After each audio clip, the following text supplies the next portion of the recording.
negara.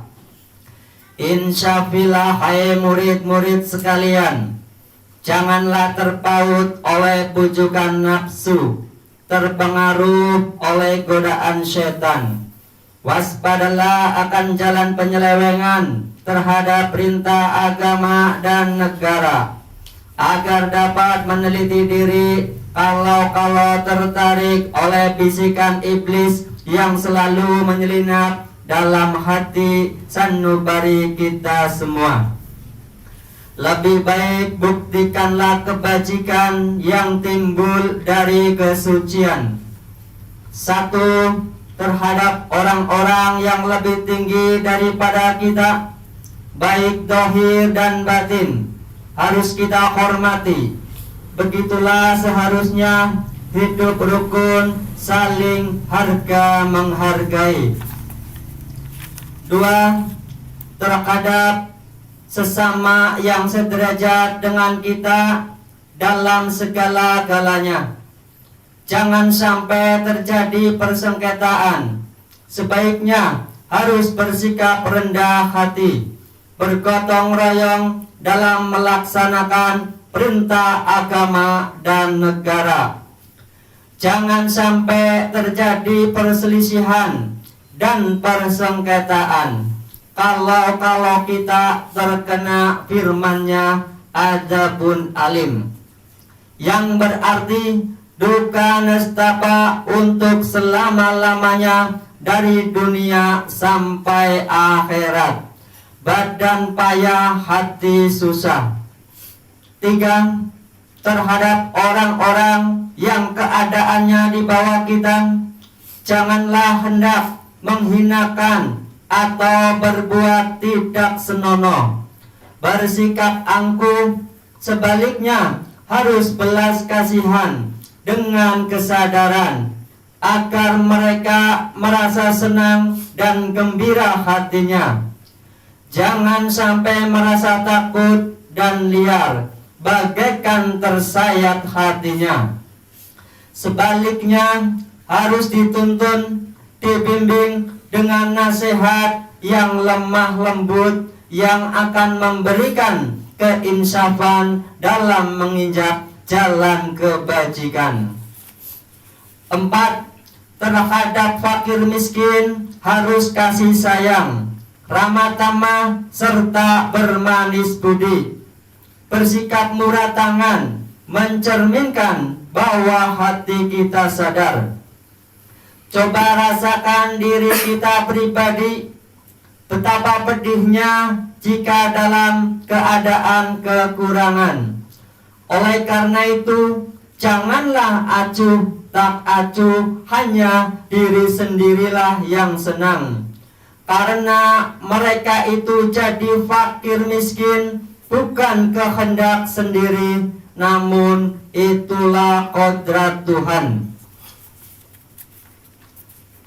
Demikianlah sesungguhnya sikap manusia yang penuh kesadaran, meskipun terhadap orang asing, karena mereka itu masih keturunan Nabi Adam alaihissalam. Mengingat ayat 70 surat Al-Isra yang artinya, sangat kami muliakan keturunan Adam, dan kami sebarkan segala yang berada di darat dan di lautan, dan kami beri mereka rizki dari yang baik-baik. Juga kami mengutamakan mereka lebih utama dari makhluk lainnya. Kesimpulan dari ayat ini, bahwa kita sekalian seharusnya saling harga menghargai. Jangan timbul kekecewaan, mengingat surat Al-Maidah yang artinya, hendaklah tolong menolong dengan sesama dalam melaksanakan kebajikan dan ketakwaan dengan sungguh-sungguh terhadap agama dan negara. Sebaliknya, janganlah tolong menolong dalam berbuat dosa dan permusuhan terhadap perintah agama dan negara. Adapun soal keagamaan itu terserah agamanya masing-masing. Mengingat surat Al-Kafirun ayat 6, agamamu untuk kamu, agamaku untuk aku. Maksudnya janganlah terjadi perselisihan. Wajiblah kita hidup rukun dan damai, saling harga menghargai. Tetapi janganlah sekali-kali ikut campur. Cobalah renungkan pepatah leluhur kita. Hendaklah kita bersikap budiman, tertib dan damai. Andaikan tidak demikian, pasti sesal dahulu pendapatan, sesal kemudian tak berguna. Karena yang menyebabkan penderitaan diri pribadi itu adalah akibat dari amal perbuatan diri sendiri.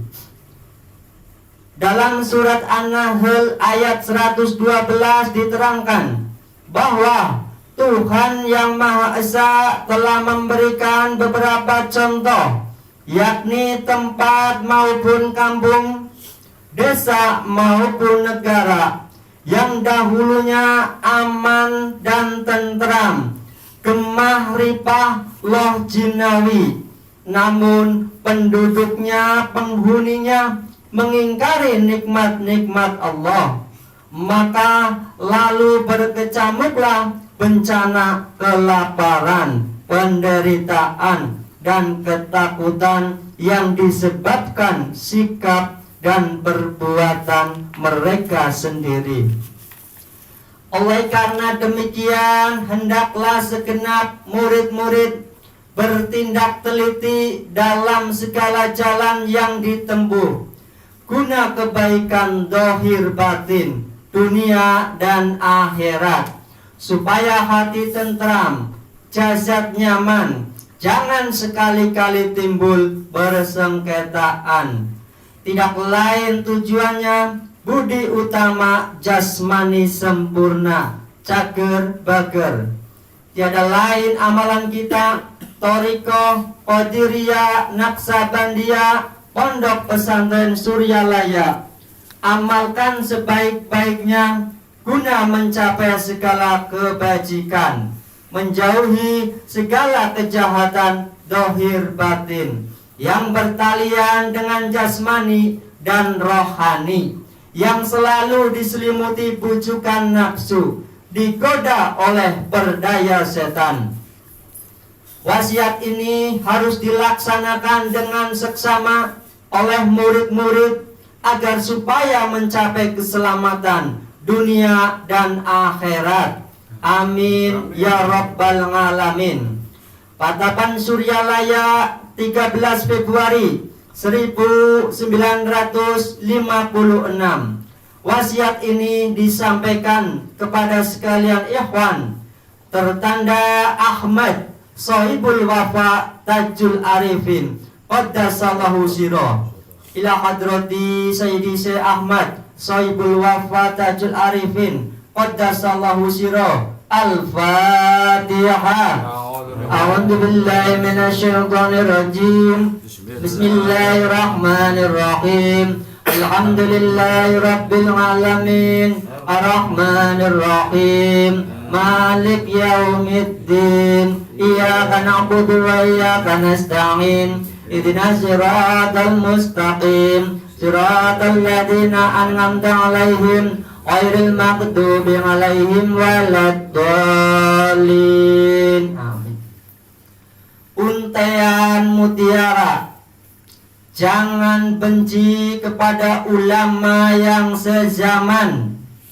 Jangan menyalahkan pengajaran orang lain. Jangan memeriksa murid orang lain. Jangan berubah sikap meskipun disakiti orang. Harus menyayangi orang yang membencimu.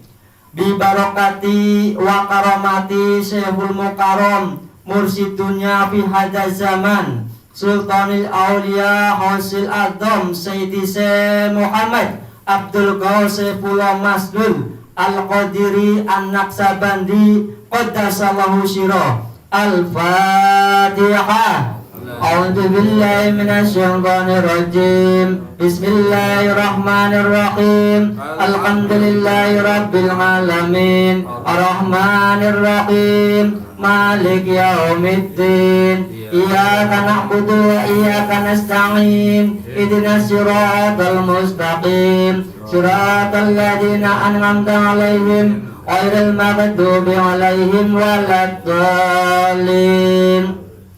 Akhiran, wassalamualaikum warahmatullahi wabarakatuh.